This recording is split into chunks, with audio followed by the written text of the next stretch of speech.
Well, welcome everyone to Personality Yoda. For those of you who have been following week by week, you are more than welcome. If you're watching live, please feel free to put your name, where you're from, and your voice order in the chat, and contribute as you go along. And Tracy, who's behind the scenes, will post your comments or thoughts, probably not questions, into it as we go along. But I am thrilled today that we are going to be interviewing my guest today is Abdulla. Al is a pioneer connector, which obviously resonates deeply with me because that's the way I'm wired as well. So without further ado, Al, welcome to Personality Yoda. Thank you for agreeing to be my special guest today. So welcome, Al. You got it. At 5 a.m. California time even. So there's this particular win for me, which I'm really thrilled about.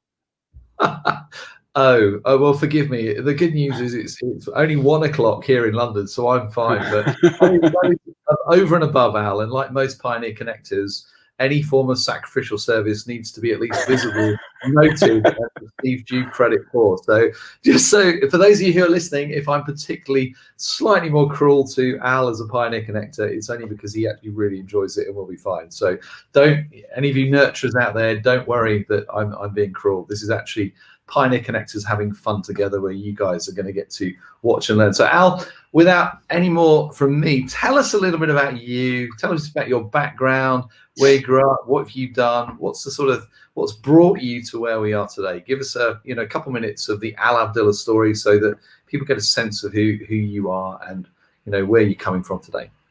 Sure. I am a native Californian, grew up in Central Valley, California. My dad was a SWAT officer. And around the age of 11, I went to live with my dad. It was just he and I. And so he was a strong man who also had a real presence in any room that he walked into. And, he was my hero as a boy. And then all of a sudden you grow up into your teen years and you find yourself butting heads with your hero. And so because he was so strong, there was a type of temperament, I think, that I learned to develop within my home. I graduated from university around the age of 22, met my wife at the age of 24. We married, and I became a school teacher, combined this love of thought and research with influencing and educating kids, but I chose to do it in a juvenile correction facility. So I could combine the, the background that I had as being familiar with weapons and, tactics and all of that sort of thing with education and influence. Around that time, I was being asked to, I had an encounter, a spiritual encounter, an awakening. And I became a follower of Jesus at the time. And because of that, I was asked to lead certain Bible studies. I didn't know what that was, but the first time I led one, I loved it. It was thrilling for me. And shortly after, I left my profession and went into theology school and became a minister. It was by accident. I call myself I was a reluctant pastor. And I would use that term for many years. And I don't know why. And I think I would often say it was because I didn't want to be pigeonholed into the typecast of caring for people the way that I saw. I wanted to care for people in a particular way. And to me, what I had patterned for me didn't line up with who I was. And I think only in the past few years have I begun to reconcile that. So long story short, in 2012, my wife and our daughters, we have 3 daughters, and we moved our family from California to Boston, a little surf town in California, to Boston. We founded a growing church. 25 plus people moved with us. We told them, we didn't recruit a single person. I told everyone, if you want to ruin your life, move with us to Boston. And they still moved with us. We founded a church. It was, I probably wrestled with depression more intensely in the first few years there in Boston. And I think a big part of that was a discovery of my own wiring and why I felt some forms of frustration in my particular role. And long story short, we moved back to California. We made the choice after 8 years to transition that organization, that church, to another leader. We did it as best we could. We brought in a consultant, and on a sabbatical, I had an encounter with an executive coach who said, "You'd make an executive coach." And I said, "What's that?"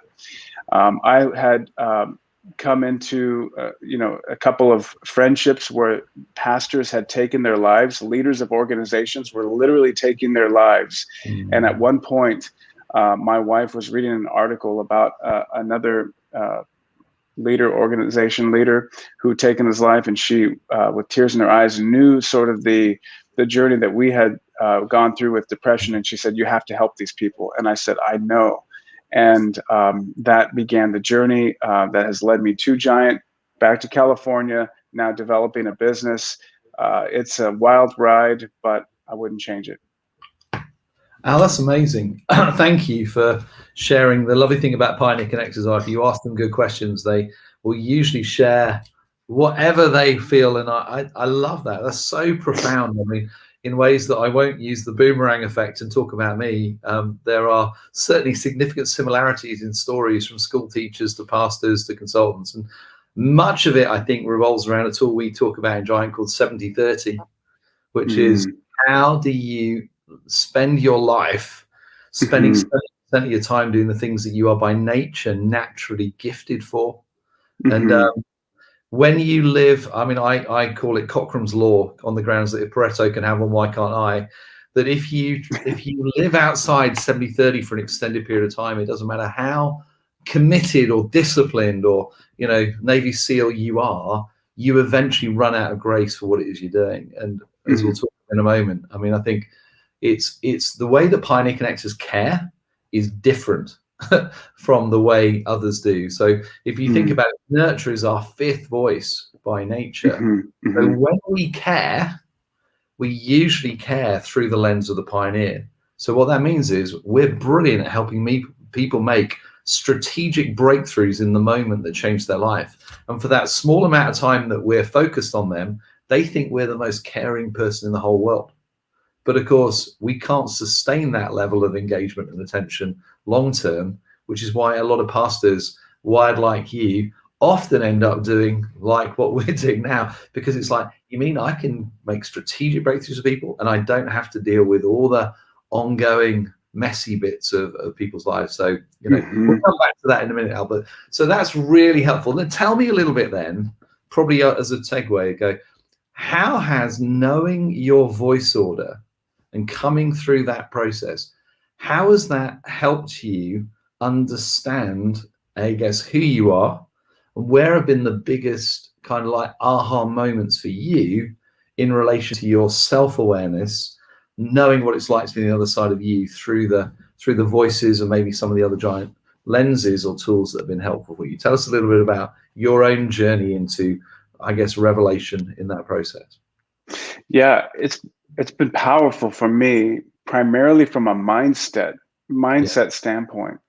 And why I say that is because my background as a pastor, and even growing up in with a single parent in a single parent home, there is a natural empath that I have, that I do carry. I can feel deeply the emotion around me.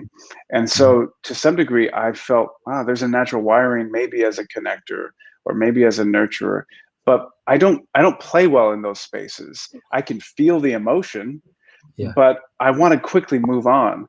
And so what it's helped me to do, it's helped me to reconcile it's helped me to be okay with the fact that I enjoy pursuing, planning, strategizing, accomplishing. Those are the things that I really value. And it has helped me to understand why maybe I have felt some frustration in previous roles that I've played in life, and that it's okay that I'm wired in a particular way, and I can actually help people as long as I step into that 70-30. And I think one of my sort of heroes is a guy called Henry Nouwen, who wrote a book called The Wounded Healer. Yes. And I think that it's amazing how the people like you I talk to how there is something that you go through and that you experience that is actually redemptive for you. So it's probably your wife telling you, or there's all these people out there that are basically trapped probably in a role that doesn't fit their wiring. And they find no way out, and so therefore they often end up, when they're upside down in 70-30 is usually the place where you end up compromised in some form of sin and temptation. And the combination of feeling lonely in a crowd, expectations of others around you, almost of a godlike mythical Messiah figure, and then you're also living a hypocritical life. That combination is usually what takes out many of the people in both ministry and Christian non-profit, because they just don't know how to get out of that. You didn't go there. You had the depressive piece of going, I'm just worn out. I don't feel like I'm doing what I need to do. But in many ways, because you were able to not go down that route, but you've known people will, it will probably give you a focus, Al, for how you are going to use what it is you're learning, because we're always at our best when we're helping people make the breakthroughs that have been significant for us in our lives. So even as I hear you reflect on it, I go, I almost want to follow the story forward 10 years, because that's the way I live into the future, and go, I think there'll be many, many lives and ministries which are saved, and many, many families which don't have to go through the brokenness of that end game, and marriages that are restored, because actually you have an ability and a charism. That's what the Pioneer Connector always has. They have this incredible ability to gather people to the things that they believe in. And when they have the level of humility and maturity that you become a safe place in the storm, and you have time for the right people. The difference, Al, I suspect, is that you'll end up doing it for a smaller number of strategic leaders than trying to care for hundreds and hundreds of people that all want your time, and you feel guilty most of the day because you can't seem to give everyone what they need. I mean, any of that sounds true, Al? Absolutely true. And you mentioned, you nailed it right there. Particularly with working with the smaller group of strategic leaders who want the combination of the piece of caring for their soul with also pursuing strategic endeavors as well. You mentioned marriage and nurturers. I am married to a nurturer, and as are you. Nurturer is my last voice. Isn't it funny how sometimes we tend to find those in opposite? And so the other piece I would say is it's really been helpful for my marriage, because it's been helpful to understand. It helps remove the judgments of, well, aren't you how we should show up, and then it's been powerful for us. I think that basically people often, when things become famous and well known around the world, it's easy for people to assume that people like Jeremy and I are kind of like, we're the experts on, self-awareness and the perfect husbands and business partners and all this sort of stuff. And the honest answer is both Jeremy and I married our opposites. So Helen is a nurturer guardian, Kelly is a guardian nurturer. Well, if you think about it, most of what Giant created came out of us struggling to make the relationship we love most in the world work. I have a thesis, by the way, about Pioneer Connectors, which I'll share with you, is we only ever marry one type, or statistically, we almost always marry nurturer guardians. The reason being is the nurturer guardian is the most selfless from day one of their lives. And even as they're growing up, they're asking, what is the genetic needs of my children that I don't actually have?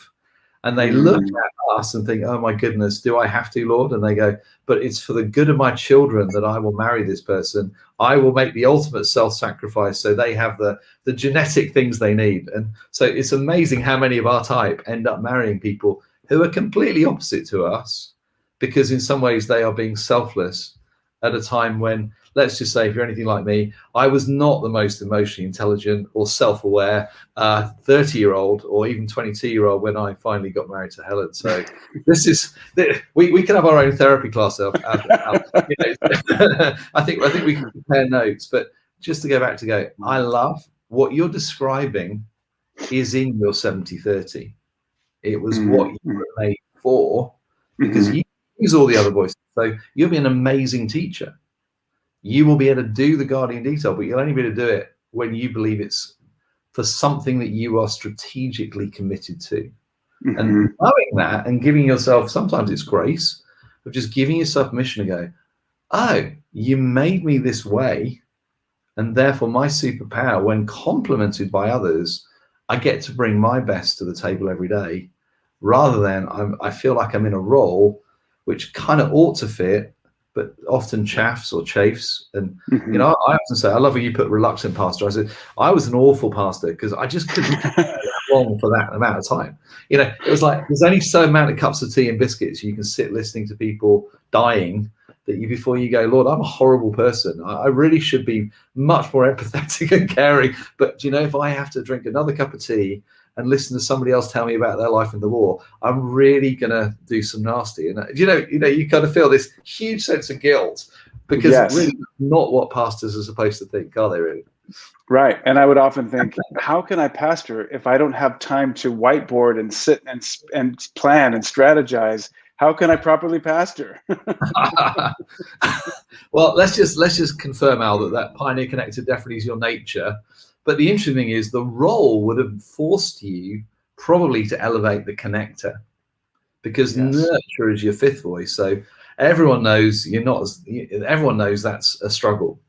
But by elevating the connector, it looks like you care a lot more. So therefore, in some ways, you'll have played more of the connector role in the life of the community.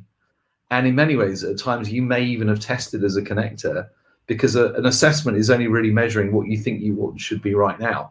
So I don't know whether you recognize that when you look at the thing and go, oh my goodness, people often see me that way, because it was almost like you weren't really allowed to be a true pioneer. Yes. So, okay, let's move on. So let's assume, okay, for those who follow the series know where we're going here, but I would say if I was your boss, if I was in charge, now the first thing you need to know about Pioneer Connectors are, they don't really like bosses. They like maximum influence, minimum responsibility. And if they are going to have a boss, they better be super competent and be prepared to create an environment where I have autonomy, entrepreneurial creativity, and the resource I need to get by. But what would high support and high challenge look like for you, Al? Not everyone knows what I know as personality Yoda about how we're wired. If people are listening, they maybe got a pioneer child, they've got a pioneer boss, they've got a pioneer person who's in their team. What we're going to do together is work out, what would high support and high challenge look like for you if I was just sitting down for the first time saying, Al, I'm for you. I want to be the best I can for you. What's the environment? What are the things that I would actually be doing that would actually be life-giving and liberating for you as a Pioneer Connector? Give us some clues. First, you would spell out what win looks like for me. What does it look like for how do I know I win? And then we would create specific benchmarks for what that's going to look like along the way. So if in 6 months I have produced X, then on 3 months, what does the benchmark looks like? And along that way, maybe we're connecting, we're connecting periodically. You're asking me how I'm doing, how's my health? You're helping bring support. How are you recharging? Al, how do you have the resourcing that you need? Also, you would be very upfront in the very beginning of, here's the way that I'm going to come along and coach you and bring critique. And so I would want your feedback. I would want to know, where am I off? And how's the compound effect ultimately going to get us there?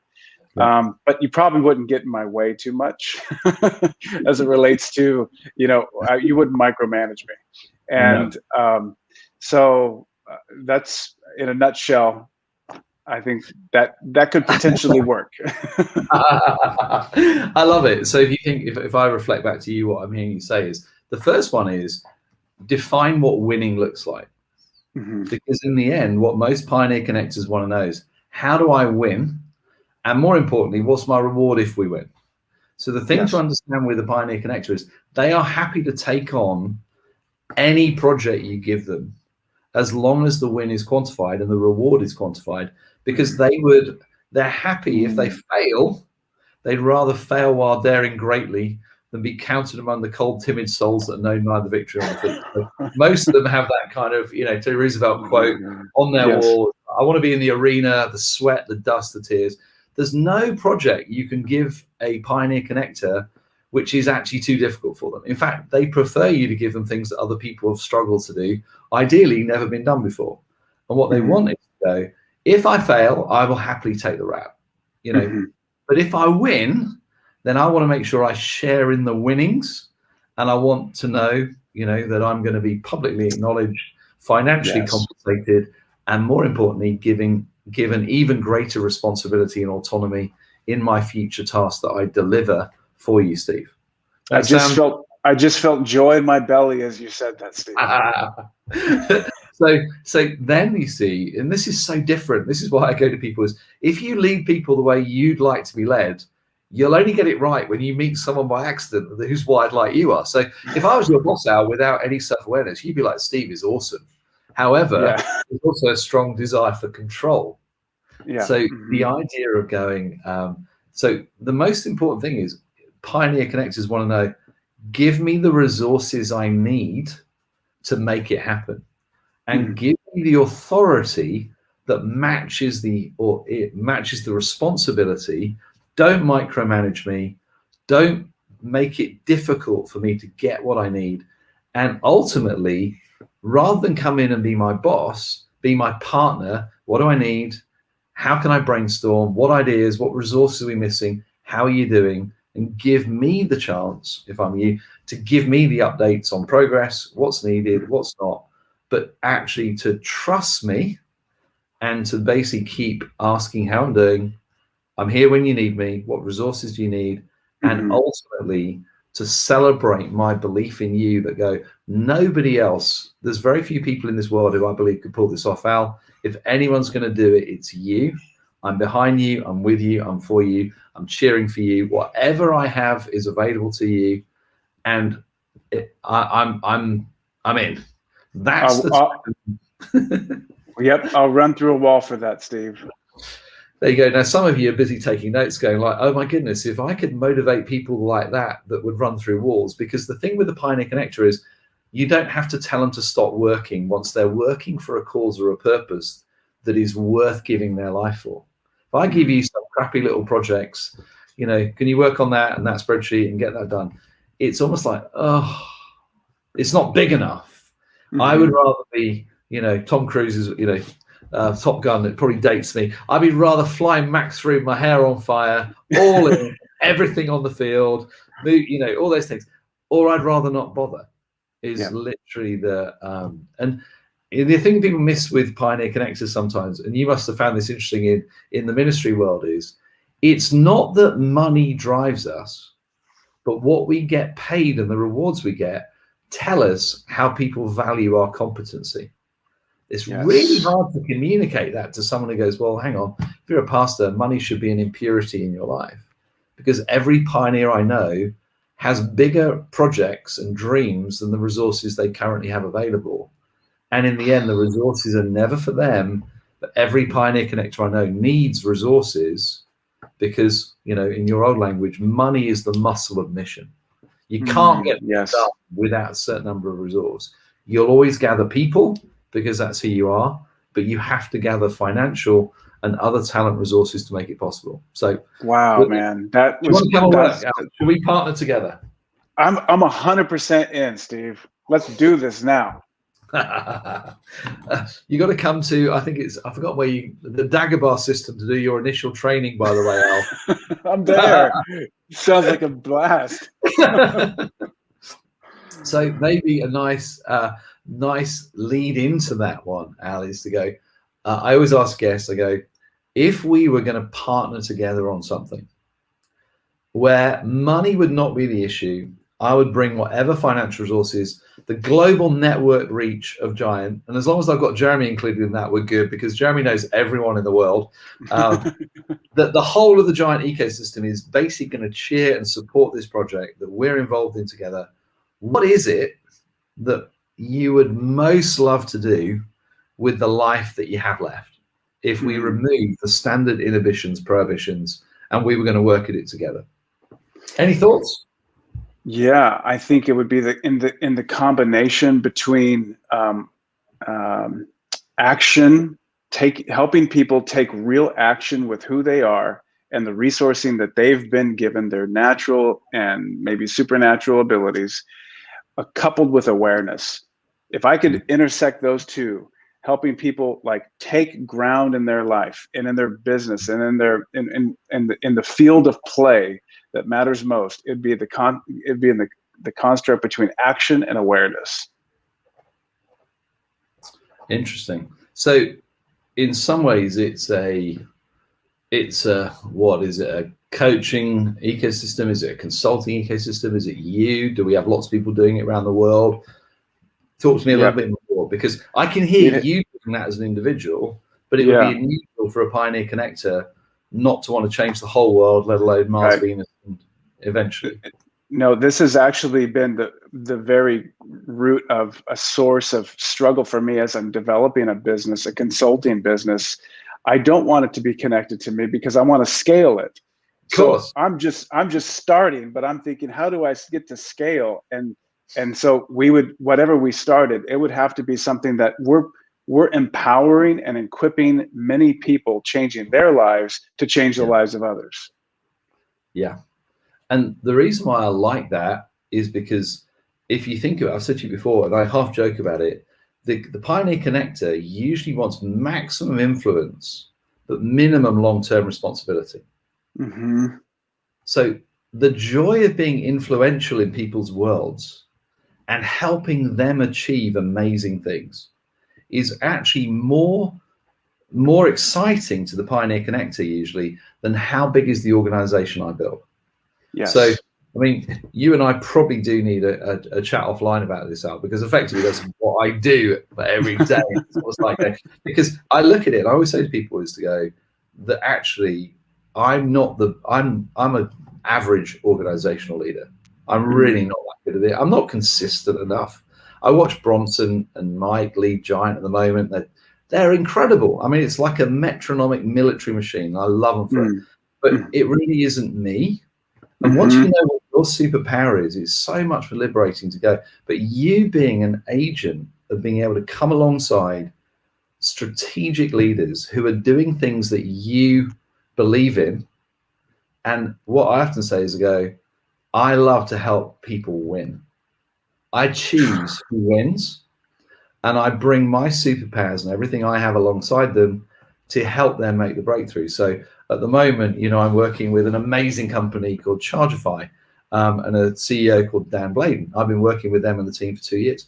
We're just about to go into B round VC funding. They're changing the world in relation to, the technology that goes, how do we go back to offices? How do we do that ecosystem? I love it. Now, I don't know enough about the technology, but I believe in Dan. I love his heart.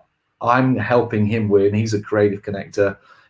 I've got another couple of people that do all kinds of things, pharmaceuticals. I love learning about lots of different things. And all I am is their team. I would say that most CEOs, senior pastors, are lonely in a crowd because no one's on their team. They have their sort of executive team, they're on the board, they're on whatever it is, but who do they get to actually be solely for them and their win? And that's, by the sound of it, that's the type of thing which I'm hearing you say. Is that right? 100%. In fact, the tagline that I've been playing with that just is overused and overplayed, that I don't use it, but is essentially, how do I help leaders win at work and at home? I want to help them win, man. And I'm ready to do it now. It's so good. I always go that basically that the place that most leaders struggle most, the more gifted they are in organizational leadership and the more profile they have in their career, the more the challenge is usually how they lead at home. Because you can't, it's very hard to do both well. And I always joke and go, well, not joke, but I'm always really honest with people when they think, Steve, I'd like to work with you. I say, look, here's the deal. If I can't be all of me with you, then I really don't want to play. And during the time I work with you, you're going to experience me as your life coach, a strategic business consultant. your pastor, your friend, and your father. Because they're all the identities that I carry, and I want to be able to bring everything that I have to help you win in your world, recognizing that actually you can win at work and lose at home and it still feels like a lose. So what does it mean to live an integrated life where, in our language, in every circle of influence, you are being intentional in the way you choose to lead? Yes. So I mean, effectively, Al, we just you go, that's your dream. I'm going like, hey, that's kind of what I'm doing at the moment. So we really, that's what I do for fun as my sideline almost. Because Giant is just unbelievable. But there are things that I do which are not scalable, and I'm far too much of a purist. But for someone like you, we really did ought to talk, because some of the things I do may actually help. And certainly, I always say, you can at least make different mistakes than the ones I've already made. So, but it fits you, is what I'm saying to you. That dream and actually codifying that is so important. But here's the other thing I'll say to you is ENTPs or pioneer connectors are never meant to be alone. You always need a partner to build anything, because the difference is you need to be able to talk out loud a lot and ideate and dream with somebody who shares your desire to do that almost on a 24/7, 365 basis. Because it's one thing having a consultant who occasionally gets into your world. What you really need is someone who will live, eat, and breathe the vision that you have, I think God's given you, and that actually you live, eat, and breathe it together. That was why, when Jeremy and I started Giant, it was like we lived in this country estate together in England as two families, like Downton Abbey. Jeremy and I, according to our introvert wives, talked more than any two people could ever possibly need to talk about the same idea. But what we're doing is we're constantly iterating and improving and improving and improving. And we do that by talking about it. And then we get when we've talked about it, we then go away and think about it, often when we're asleep, and we wake up with the next idea or the next iteration. But it's really hard to build out what you're describing without almost an ideological thought partner, crucially, who's as competent as you are, or ideally you have complementary superpowers. So if it wasn't for Jeremy, we'd have never even got started. The reason being is because as a connector, he filled our first cohort of 24 leaders on a program that we hadn't really defined called Executive Core. And he recruited all 24 people purely out of his own relational network and going, you need to come and hear this because this is going to be amazing. So I often say to the pioneer connector, you may actually be grateful for having a connector as a partner if you can find one, or at least somebody who has complementary desires to process with you in a way that you find life-giving. And that usually means talking an awful lot. And apparently, according to our wives, talking about the same thing again and again and again. Well, what you described with Jeremy sounds like my idea of a great vacation. So there you go. So here's the other thing is, of course, with us, working is never a challenge.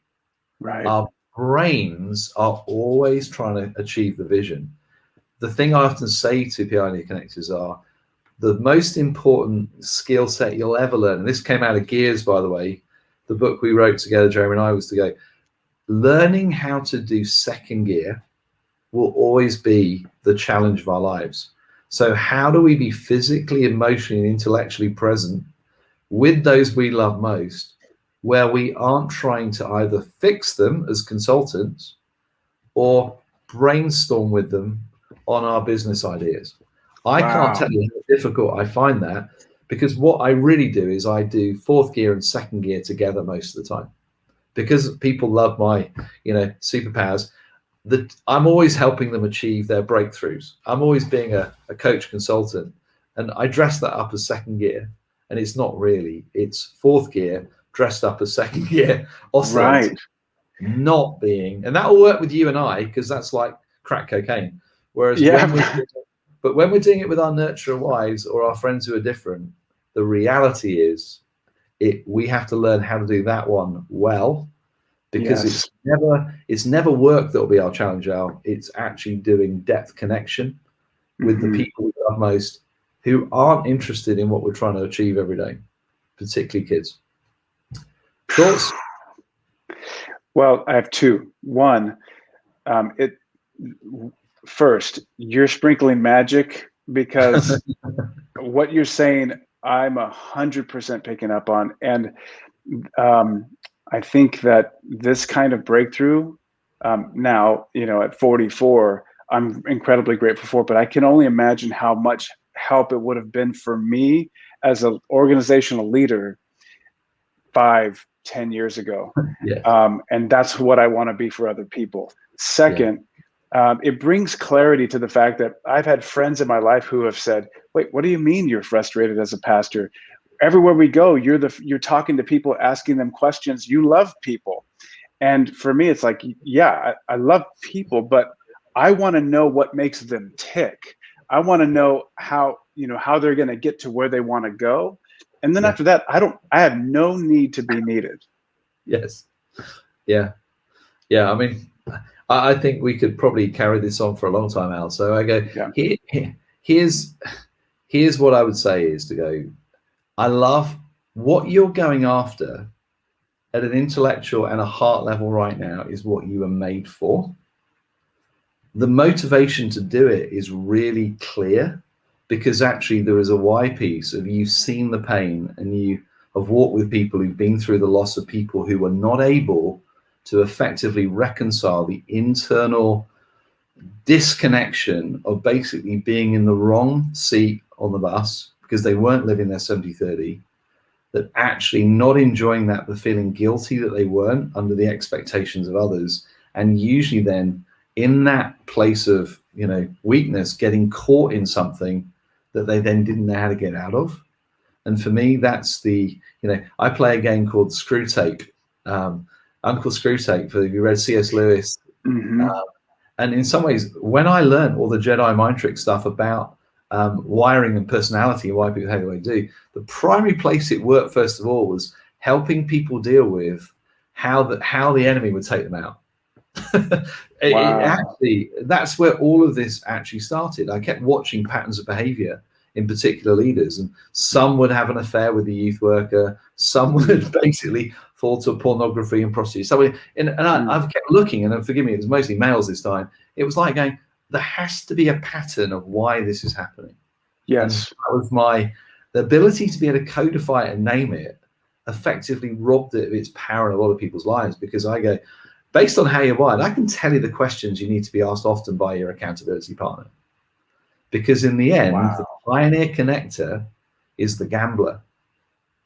There is inherently a desire, usually in stress, to experience sensory escapism. And ultimately, it's even more fun for the thought that I bet I could get away with it. Because actually, it's that combination which is the kryptonite at the heart of the weakness of personality. So if you ask a pioneer connector to go, okay, then, well, where's the temptation at the moment you're entertaining, which is intellectually stimulating, but you think you're in control of, and no one's ever going to find out? What that does is it robs it of its power, because in the end, you have to deal with it early, because once it becomes ingrained and hypocrisy kicks in, particularly those in ministry and public faith roles, it's almost impossible for them to get out of it. And that's why a lot of them choose, in some ways, either to run from it, or worse still, they choose to end those things. That's not always the case, so please don't hear that as a generalization. It's certainly, I think, one of the areas, Al, that you will minister in. And in some ways, I think probably some of my darker Jedi mind tricks, which I've said you have to come to the Dagobah system and practice. But I have a sneaking suspicion that this conversation today, though watched by 3.5 million people joining in, may well be one of those moments which was just a privilege to me, and I hope helpful to you. And I will send you my Calendly link, and we will connect again, because I'm inspired by you. I love the honesty, and I think you will be a liberator to so many people, and that Giant is such a great partner, because actually, if you think, most of it's come out of pioneer connectors and creative connector pioneers. So there we go. Any final thoughts from you, Al, as you reflect on today? Yes, just a question. What would you say to those leaders then, Steve, who, are wired like you and I? They need a sense of challenge, thrill, even if it's just a no trespassing, keep out, and you think that would be a great fence to jump right there, just for the fun of it. What would you say to those leaders who need that outlet, but they typically either do it through overworking, overfunctioning, or some other form of vice? How do you do it in a way that brings life and vigor and strength in a different way? With difficulties, the first answer. I think the key thing is, we always say, you have to know yourself to lead yourself. And you have to choose accountability in partnership and team. So the unaccountable charism of the pioneer connector is almost always heading towards disaster. And the problem is, you will impact the lives of a lot of people because of the impact your giftedness has on so many people. So in a sense, I used to write whenever I had a group of people that I was, coaching over time, I'd always make them write their spiritual obituaries first. So, Richard Foster wrote a book called Money, Sex and Power, which, for me is still pretty right up there. And I go, okay, then assuming basically your ministry has come to an end, your marriage is in pieces, your kids don't want to know you. What was the front page expose, or what was the Twitter headline in the modern world that says Steve Cockram blew it because? And work your way through Money, Sex and Power. I guarantee there's all three of them will be at play, but probably one of them will be a bigger issue for you than others. And the moment you can name it and actually live into the future of what that would mean, and actually invite people to keep asking the right questions, because in the end, the pioneer connector can make black sound white and white sound black. We will only be as accountable to the extent we choose to be. And it's often the reason why people like you actually like being accountable to people like me, because I know all the tricks in the book of actually making excuses and getting away with things. So actually what you need is, you need a partner, you need a team, but you need accountability to someone who knows almost where you like to fall before you even get there. Because in the end, we hate being incompetent, Al. Yeah. But we hate worse still that people know we're incompetent. And so therefore, actually, the thought of real accountability actually changes our behavior, because we're not very good at lying. If someone asks us the right question, we're not actually that good at taking the lie detector test. No. We're very good at spin, and we're very good at making excuses. But if someone asks the right question, and we know they're going to ask the right question, actually what you create is accountability. So I walk every, on a Friday morning early with Stu. I went this morning. Stu's a dear friend, wired like me, senior pastor for many years, and we work our way through Chuck Swindoll's questions every 2 weeks, and we just ruthlessly honest with each other, because neither of us, we know ourselves well enough to know that we could blow it easily. So, sadly, been watching the Ravi Zacharias stuff. So it redoubled our effort. I know Jeremy and I talked about this. How do we become more accountable, not less accountable? Because we influence a lot of people when it goes wrong, and all of us struggle. 1 Corinthians 10, no temptation has seized you except that which is common to man. But you have to flee it, and you have to own it. So, I feel like I'm preaching now, Al, so forgive me, and anyone else listening. But if you are a pioneer connector listening, there is, hopefully you listen and you go, oh my goodness, because some of you may be in a position right now where you go, I'm close to the line, and if I'm not careful, I may not get back. So contact Al, because he will be a master coach for you, and help you with that process. And I think, again, back to the wounded healer, we know ourselves, we know the potential for good, but we also know how easy it is for us to blow it in a way that probably some of you are very, very disciplined, systematic in the way you live. You kind of can't quite understand how that level of charismatic gifting also goes with a level of flawedness and weakness that is just sadly inherent in the pioneer connector. So there you go, Al. Does that help? Hugely. Thank you for charting the course, Steve, and give me the coordinates to the Dagobah system, and I'm ready to train. You're awesome. Well, thank you, everybody. I mean, I hope you'll forgive Al and I indulging a little bit of Pioneer Connector sort of love fest today. I don't actually know who's on the show next week, so that will be a surprise. But I hope you're enjoying these. Please feel free to send them to people you know who are Pioneer Connectors, because as a number of you have written and been kind enough to say about previous episodes, actually there is gold, and in the end, human behavior is more predictable than we give it credit for. So there we go. That's it for today. Thank you for watching Personality Yoda. Thank you to Al for being an amazing guest, and I look forward to continuing our conversation in the Dagobah system, Al.